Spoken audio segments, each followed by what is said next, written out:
Estaremos abordando neste vídeo a obra de Robert Dahl, de 1972, Poliarquia, Participação e Oposição, onde Dahl argumenta que a democracia, em seu sentido ideal, que ele chama de democracia madisoniana ou democracia populista, é inintangível no mundo real. Em vez de medir os países por esse padrão impossível, ele propõe um conceito mais útil e descritivo, a poliarquia, que seria um regime imperfeito democrático, mas que atende a um conjunto de instituições e procedimentos mínimos que permitem um alto nível de liberalização política e inclusão popular, um sistema no qual o governo é mais responsivo aos cidadãos do que em regimes fechados como ditaduras totalitárias. Os dois conceitos chaves para o entendimento do livro são participação e oposição. Participação, onde o direito dos cidadãos participarem do processo político, principalmente através do voto, e oposição, onde o direito de se opor ao governo, de contestar suas políticas e oferecer novas alternativas. Em um regime autoritário, se suprime ambos, e a poliarquia se garante ambos os conceitos. Dahl lista 7 condições institucionais que presentes definem um regime como poliarquia. Essas não são as ideais, mas sim pré-requisitos para a competição política em larga escala. Primeiro, funcionários eleitos. Controle sobre as decisões governamentais e constitucionalmente investidos em cargos eletivos. Segundo, eleições livres, justas e frequentes. Os ocupantes desses cargos são escolhidos em eleições frequentemente conduzidas de maneira justa. Terceiro, cidadania inclusiva. Praticamente todos os adultos têm o direito de votar nessas eleições. Quarto, direito de se candidatar. Todos os adultos têm o direito de concorrer a cargos públicos eletivos. Quinto, liberdade de expressão. Os cidadãos têm o direito de expressar suas opiniões, inclusive críticas a autoridades. E ao governo é o regime da ordem socioeconômica predominante, sem medo de punição. 6. Fontes alternativas de informações.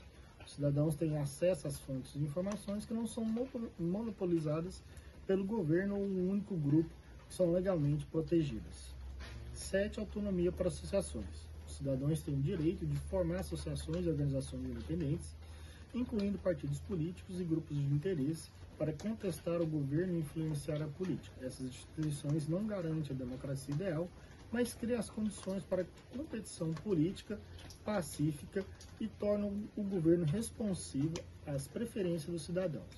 Dahl faz essa distinção clara entre democracia ideal teórica, um sistema onde todos os cidadãos têm uma participação plena e igualitária na tomada de decisões políticas, e um conceito normativo, como as coisas deveriam ser.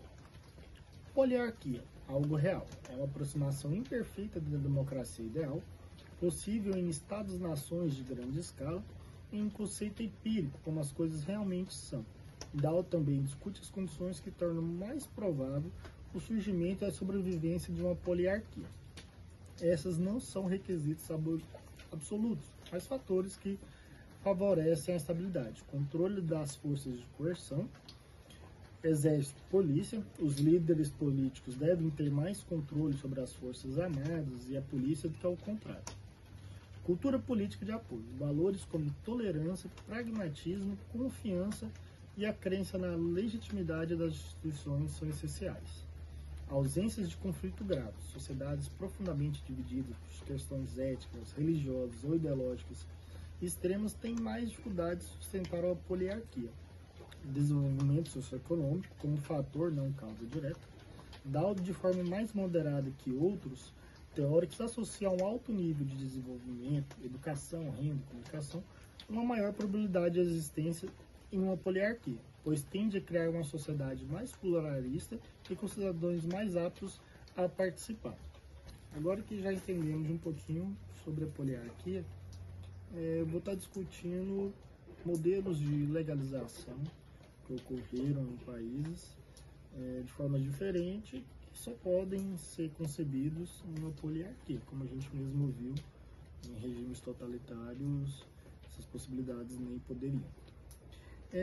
Os dois países uma mesma decisão, legalizar a cannabis. Mas os caminhos que o Uruguai e os Estados Unidos, como em alguns estados, escolheram foram opostos. De um lado, um modelo controlado pelo Estado, focado em saúde pública, de outro, um gigantesco mercado comercial movido a empreendedorismo e lucro. Qual estratégia deu mais certo? Quais são os prós e contras de cada uma? Quais instituições são necessárias para se alcançar essa realidade? Os atores políticos envolvidos em participação e oposição.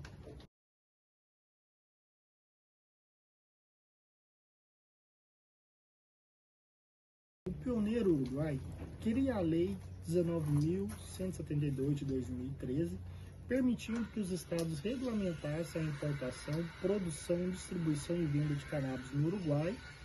O projeto foi aprovado na Câmara dos Deputados por 96 votos a 50, no Senado por 16 a 13, com resistência da oposição. Mujica tinha um objetivo claro de tirar o poder do tráfico. Para isso, os estados assumindo o controle total. O acesso se dá por 3 vias muito específicas. Primeiro, os clubes de cultivo coletivo.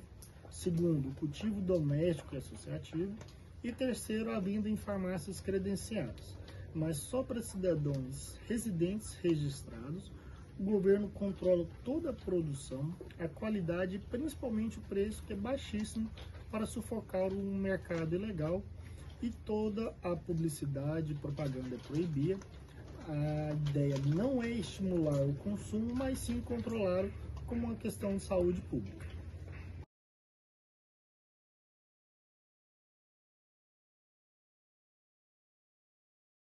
As vantagens são notáveis: um controle rígido de segurança do produto, preços que de fato competem com o crime organizado e um foco genuíno na redução de danos. Porém, o modelo tem seus problemas. A burocracia e o registro obrigatório assustam muitos usuários e indícios que temiam pela sua privacidade.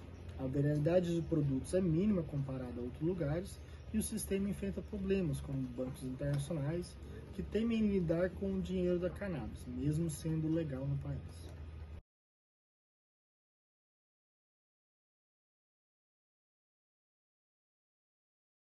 Vamos ao modelo americano.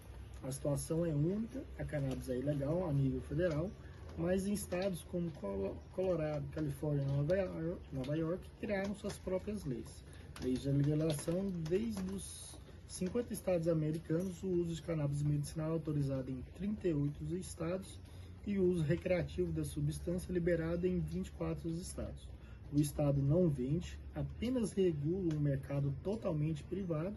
Empresas que cultivam, processam, vendem e distribuem em dispensários. O foco é comercial, gerar empregos e uma arrecadação de impostos bilionários, que é reinvestido em educação e saúde.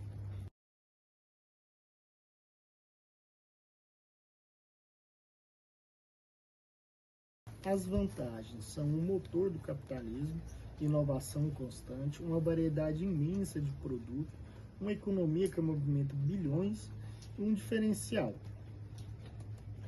crucial neste modelo é a tentativa de corrigir os erros da guerra à droga. Em muitos estados criaram programas de justiça social que priorizam licenças para comunidades negras e latinas que foram mais criminalizadas e permitem a exclusão de antecedentes por posse, mas em desvantagens são sérias. O conflito federal traz a insegurança, os impostos altos mantêm o mercado ilegal vivo e há vários riscos que surgem em grandes comparações com interesses questionáveis, como aconteceu com o tabaco.